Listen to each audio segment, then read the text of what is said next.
Okay, so I think we're live.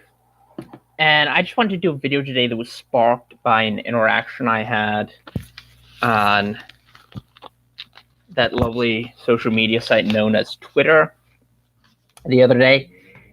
And it was in relation to the commemoration of the massacre in Bosnia-Herzegovina uh, of 8,000, hey Nate, of 8,000 Muslims, both men and boys, who were taken by Radovan Karadzic, who was a militia leader in Bosnia, in the Serbian part of Bosnia, which is called Republika Srpska now, but then was essentially trying to take over Bosnia and expel the Muslim population. And this occurred when Yugoslavia was dissolving. You had Slovenia seceding from the Federal Republic of Yugoslavia, and they did relatively peacefully. They had basically 2 days of war, and then Yugoslavia gave up on trying to recapture them. Then you had Croatia, which is a predominantly Roman Catholic region and had been trying to break apart from Yugoslavia since before World War II actually began. Hey, Christine. Oh, I'm glad you made it. But anyway, the Srebrenica massacre was kind of a turning point in that war. Eventually, it led to intervention by NATO and the Dayton Accords and the partition of Yugoslavia, that part of Yugoslavia, into these very kind of an unstable tripartite union between Croats, Bosniaks, Bosnian Muslims, and Serbs. But anyway, Twitter was one of the Twitter moments was highlighting this, and in response to a tweet that a Pakistani man made,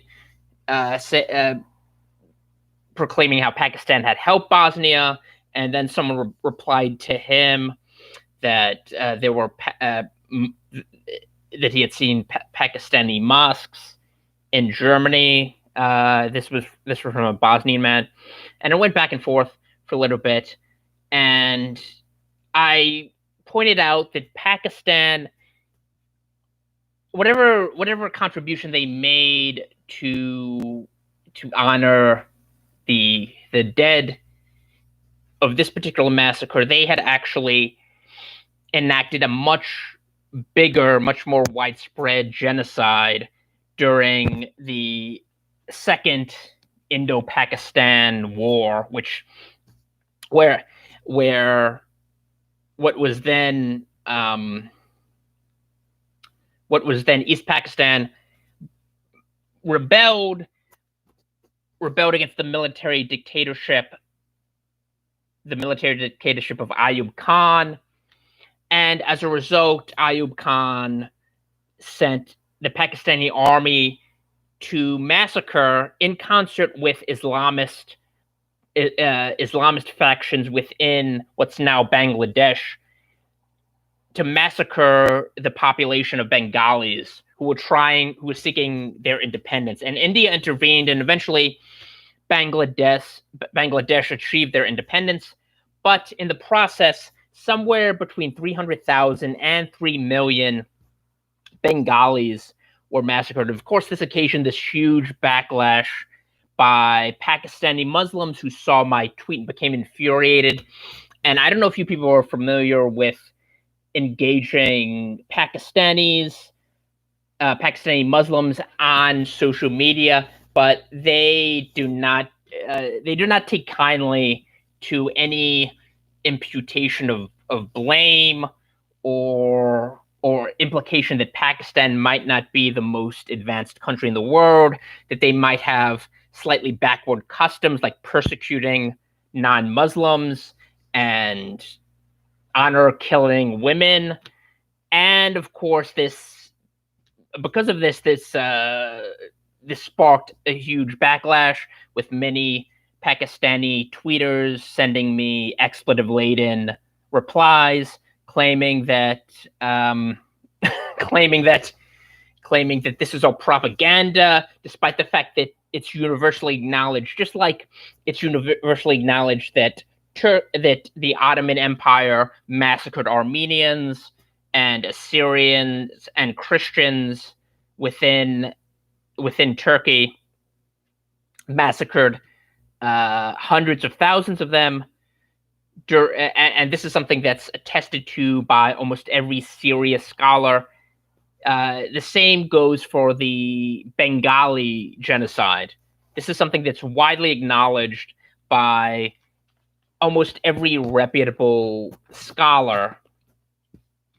And of course, you can find Pakistani quote-unquote scholars who deny this, but most people in the reality-based community will acknowledge that this is what happened. Pakistan came in and massacred hundreds of thousands, at the very least, hundreds of thousands of Bengalis. And this is something, and the aftermath of this wasn't even addressed fully until the past few years. The leaders of Jamaat-e-Islami, which was the main Islamist party in Bangladesh, and who were co-conspirators in this genocide, they weren't brought to justice until, I believe, 2 or 3 years ago, when the heads of this the leaders of this party were put on trial, and some of them were executed.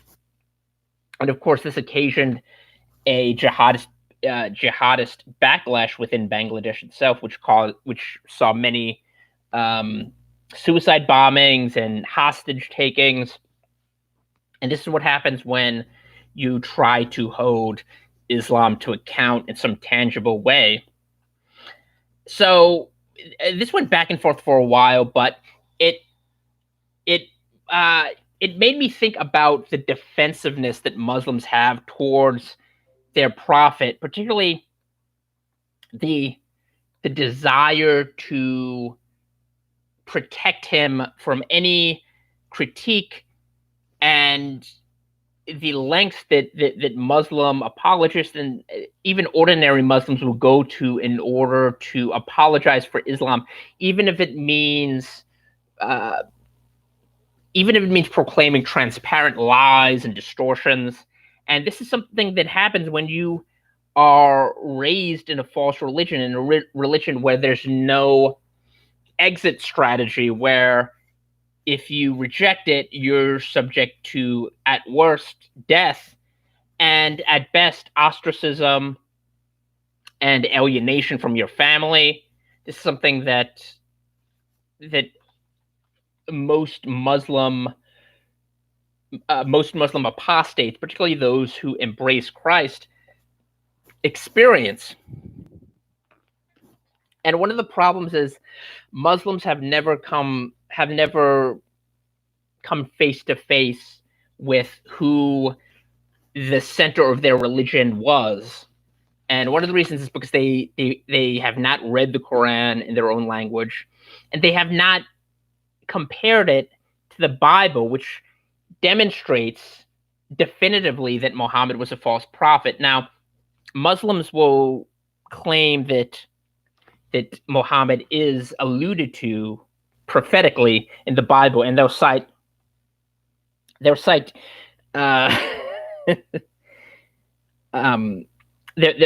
various passages in the Torah. They'll distort Isaiah and use their own eisegesis in order to try to claim that these are referencing Muhammad, despite the fact that the figure being described bears no resemblance to Muhammad, the historical person. But even though the Bible does not mention Muhammad specifically, it does prove definitively that he was a false prophet. And I'll just briefly go through a few passages that demonstrate this. Now, most of you are familiar with the big ones. So in Deuteronomy 13, this addresses false prophets directly. And you have to keep this in mind. This is not just dealing with Israel in the wilderness, and it's not just a it wasn't just intended as a present tense thing. You have to know that this is prophetic in the sense that this is describing what will happen to Israel if they are led astray by false prophets in the future, which is what happened, what occurred. So, hi, warrior woman. So I'll just begin with the first verse in chapter 13. If there arise among you a prophet or a dreamer of dreams, and giveth thee a sign or a wonder, and the sign or the wonder come to pass, whereof he spake unto thee, saying, Let us go after other gods, which thou hast not known, and let us serve them, thou shalt not hearken unto the words of that prophet or that dreamer of dreams. For the Lord your God proveth you, to know whether ye love the Lord your God with all your heart and with all your soul. You shall walk after the Lord your God, and fear him, and keep his commandments, and obey his voice, and ye shall serve him and cleave unto him. And that prophet or that dreamer of dreams shall be put to death.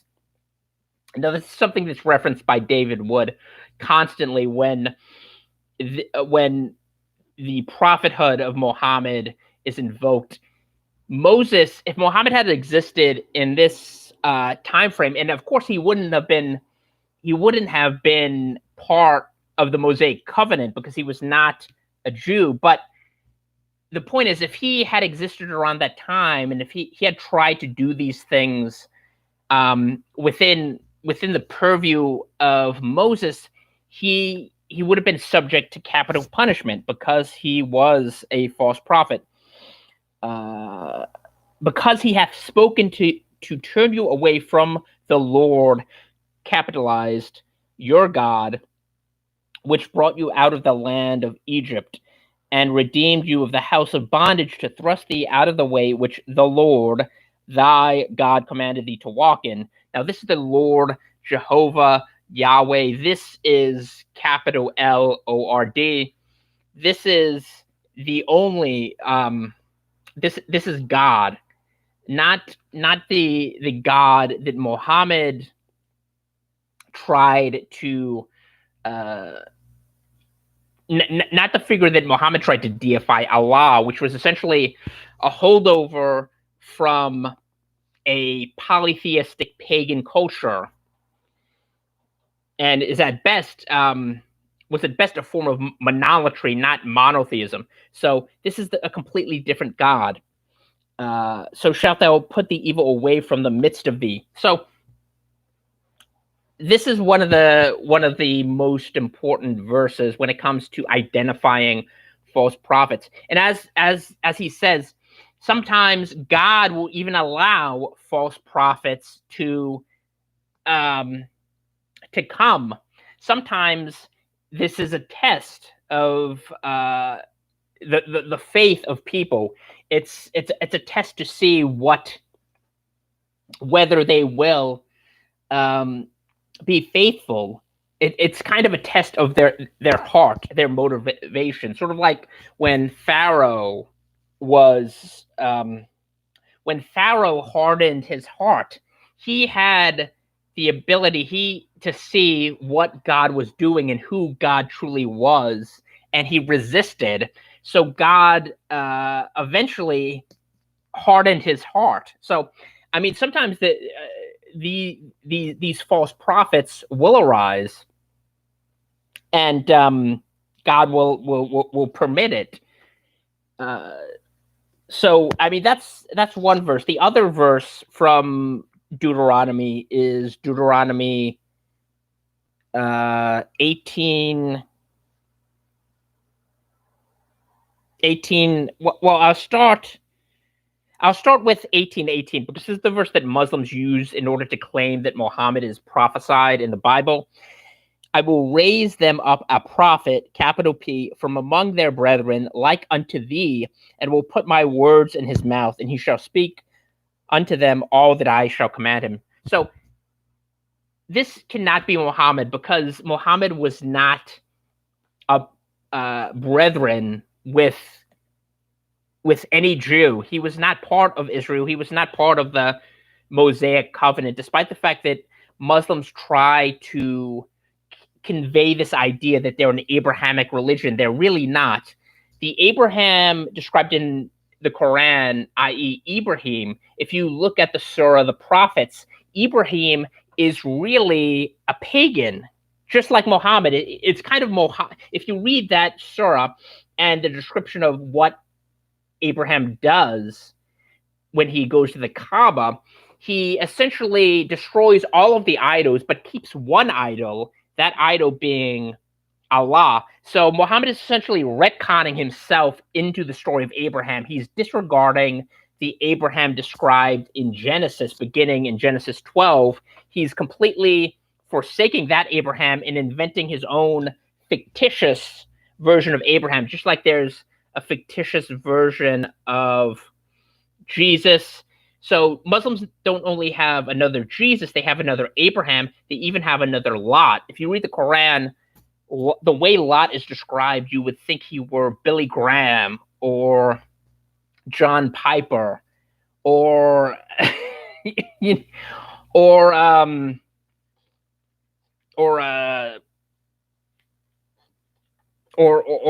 in other words, you would think he were a great evangelist and a very faithful servant of Christ, which really is not the impression you get when you read about Lot. I mean, he's described as righteous, but he's not anything close. He doesn't even approximate the Lot that you find in the Bible. So they have a completely different theology, and it's based on fundamental misunderstandings of the biblical text. So this prophet could not be Muhammad, because first of all, he's not Jewish. But secondly, the Muslims will never quote the rest, the following passages. So in 19 it says, "And it shall come to pass that whosoever will not hearken unto my words, which he shall speak in my name, I will require of him." Now consider the fact that the "my" here is referring to the words of the God of Israel. It's referring to Yahweh. It's referring to Jehovah, the God who took Abraham out of Ur and established a nation that would be that would be faithful to him. It had nothing to do with Saudi Arabia or Mecca. It had nothing to do with the Quraysh, Muhammad's tribesmen. So this is obviously not Allah. But the prophet which shall presume to speak a word in my name, which I have not commanded him to speak, or that shall speak in the name of other gods, key point here, even that prophet shall die. So again, God is saying that if you speak a word in the name of other gods, i.e. Allah, and Allah is not the same God as the God we worship. It's a completely distinct and separate God. Again, it's a pagan holdover that Muhammad adopted as the chief God to be worshipped. Kind of like how there were periods in Egyptian history where, like under Akhenaten, where Ra was the chief god. He was elevated above all of the other gods. But that's not monotheism. That's at best it's monolatry. It's saying this is the main god, but you still recognize these other gods. And this is why when you look at the word Tawheed, it doesn't mean oneness or one. It means unification. It's essentially merging all of these separate gods into a god that has primacy. So this is the clincher, or that shall speak in the name of other gods, even that prophet shall die. And if thou say in thine heart, how shall we know the word which the Lord hath not spoken? When a prophet speaketh in the name of the Lord, if the thing follow not, nor come to pass, that is the thing which the Lord hath not spoken. But the prophet hath spoken it presumptuously, thou shalt not be afraid of him. So this was something that the erstwhile followers of Muhammad should have kept in mind, that he made a whole litany of predictions that did not come to pass, from the fall of Rome to the false eschatological eschatology to political predictions and geopolitical. There's just a whole litany of recorded prophecies that failed, and ironically, one of the only prophecies that was fulfilled was Muhammad dying the death of a false prophet, which seemed to be a counter indicator, if you ask me. So those are the main verses that get brought up a lot when we're discussing whether or not Muhammad was a legitimate or a false prophet. But there are so many others. For example, Paul's epistles to Timothy, he outlines the role that a pastor should model, what he should be aware of, how he should shepherd or superintend a church, what he should be on the lookout for. And one of these things he should be wary of are people in the church who try to arrogate to themselves power and try to pretend to be prophets, which you had at the time. This was still the apostolic era, so you still had prophets, you still had a lot more people speaking in tongues, you still had miraculous healings, not just by God, but by actual men or apostles. You had, in the book of Acts, it describes people sending handkerchiefs to Paul to touch so that their loved ones could be healed. This is where you have a lot of these phony preachers. I know Reverend Ike was kind of a staple in the New York City area. He used to do this. He would say, I have a magic rope or something that could, heal you of your sickness. So they draw from that. They draw from that part of Scripture, which again is not. These are false teachers. But at the time, you had prophets, you had apostles. You had all these things. So he's instructing Timothy on what to be cognizant of when he's shepherding his flock. So in 1 Timothy, in the first chapter, in verse 6, from which some, having swerved, have turned aside unto vain jangling, desiring to be teachers of the law, understanding neither what they say nor whereof they affirm. And again, this is a perfect description of Muhammad. He did not have an understanding of the Torah. He couldn't distinguish between the Torah and the Talmud, the Babylonian Talmud. So he had no idea what was actually inspired by God and what were rabbinical commentaries on the Bible. He couldn't distinguish between the two. Hi, Roxby. Hi, GW. So this is a perfect description of Muhammad. But we know that the law is good if a man use it lawfully. And you go down to verse 10.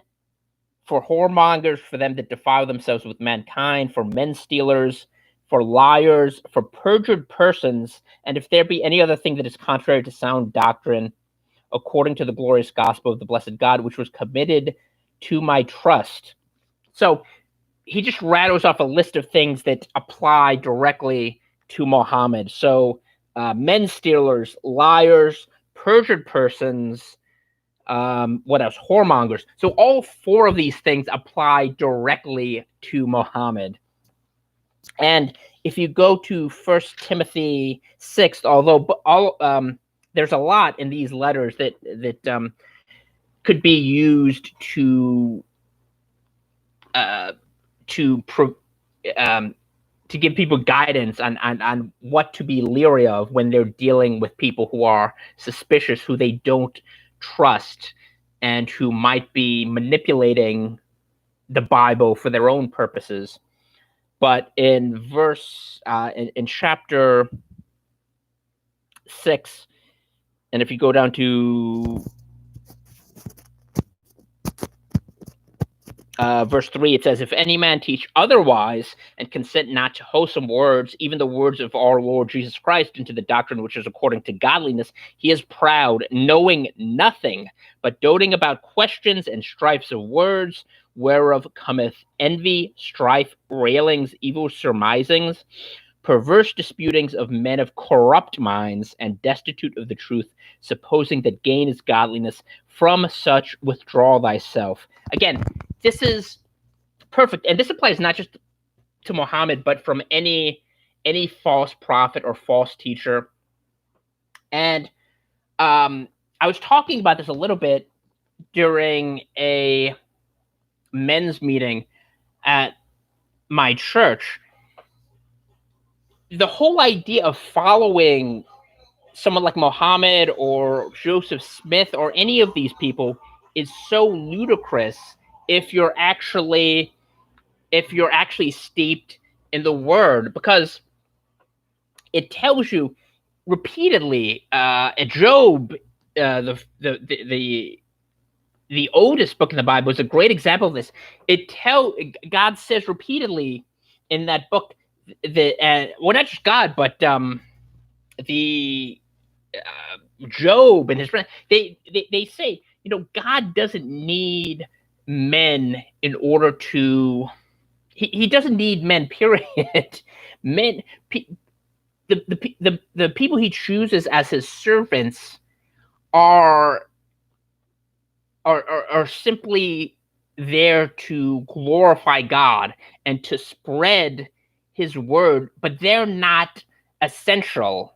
In other words, God, they might be essential in a false religion like Islam, but for actual believers, they're not not essential. God uses them and he uses people many times when they're obedient to his will and they understand their relationship in the context of this world and what their role is. But it's completely inverted in false religions like Islam. You have men who are necessary. And even though it's not inspired, there's a great line in Ecclesiasticus where it says, don't say that God has caused me to err. God has no need of sinful men. And this is a perfect reflection of Muhammad when you think of how insane it is that you would need that God, the actual God, the living God, would need someone like Muhammad in order to accomplish his purposes is just so insane if you actually read the Bible and you understand the Bible and you understand who God is and who God is in relation to mankind. So the idea that you would need someone like Muhammad to help God is just completely bizarre and completely unscriptural, especially when you consider the fact that Muhammad, people like Muhammad or Joseph Smith or Ellen G. White or any of these other false prophets, they were, even though judging yourself against other human beings, we're told in the Bible that's not a real standard. The only standard is the absolute standard of God. So you can't say, well, I'm a better person than this guy who's a thief, because all men have sinned and they're all under the same condemnation. And apart from Christ, they're all under the same judgment. But even relative to other people, these were wicked, sinful people. I mean, like Muhammad was literally blaspheming God every day in the sense of trying to proclaim that he's somehow a servant of God when he's going out there and blaspheming him. Even, ordinary sinful people, like fornicators or adulterers, aren't doing that. So, like, even in comparison to other lost people, these were extremely wicked personages. So why would you ask millions of people to follow them? The idea that millions of people would follow their doctrine is just so utterly absurd. Okay, so one of the last verses, well, this is actually several verses that I want to look at, is Jeremiah. So for the Muslims who aren't convinced that these passages refute the idea that Muhammad was a true prophet, I just want to look at Jeremiah. Now, this was written, of course, by the prophet in the exilic period, and just before the in the pre-exilic period, just before Israel's captivity, the southern kingdom's captivity, Judah. But this has applications, contemporary applications, because and let me just see. Okay, so 23, it begins, "Woe be unto the pastors that destroy and scatter the sheep of my pasture, saith the Lord." Excuse me. "Therefore, thus saith the Lord God of Israel, against the pastors that feed my people, ye have scattered my flock. You have scattered my flock and driven them away, and have not visited them. Behold, I will visit upon you the evil of your doings, saith the Lord." Now, of course, he's referring to Israel here. This is applicable to the Jewish nation. But if you go forward a little bit, let me see.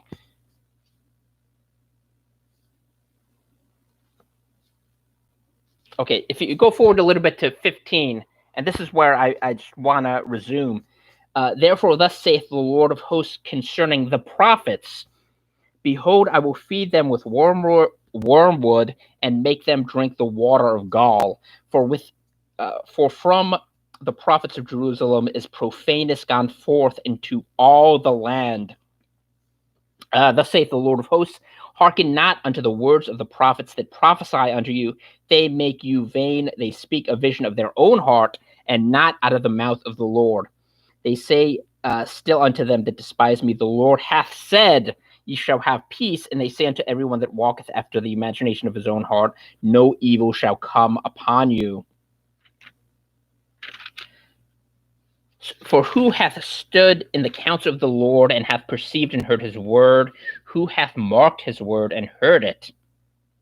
Behold, a whirlwind of the Lord is gone forth in fury, even a grievous whirlwind. It shall fall grievously upon the head of the wicked.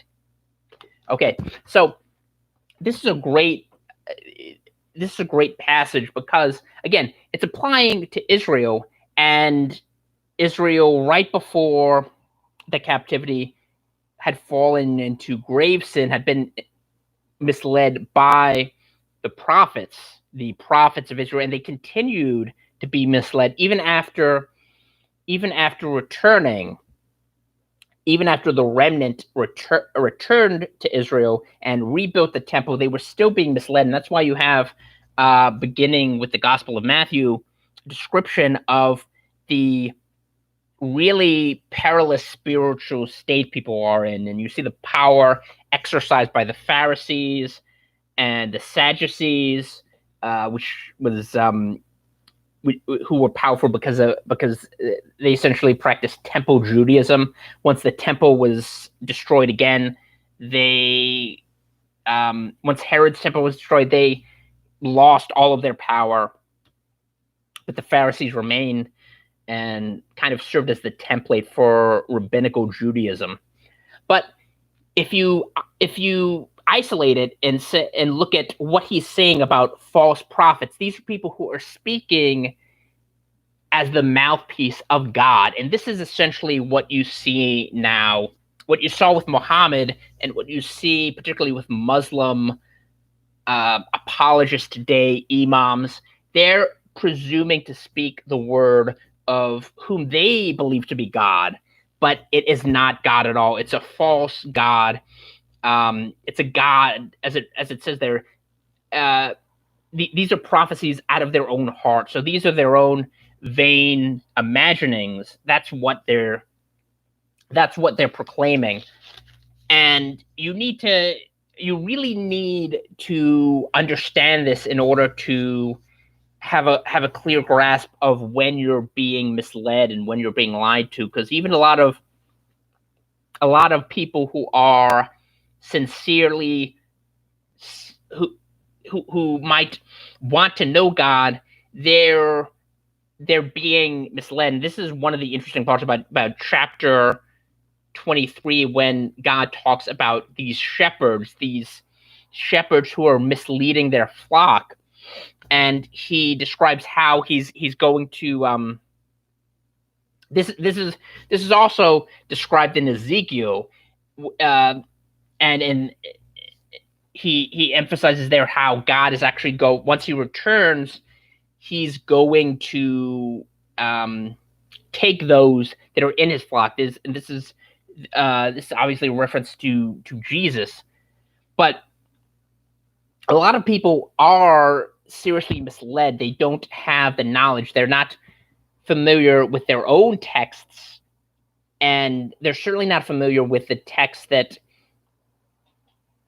form the basis of Scripture, and that's a huge problem. Anyway, that the video ran a little bit long, but I'm glad for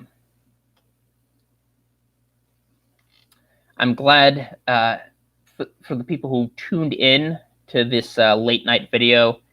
Thanks everyone, Roxby, Tower Time, Christine, it's great to see you, and the newly modded Nate. Hi, Inky, if you're still here, and I will see you next time.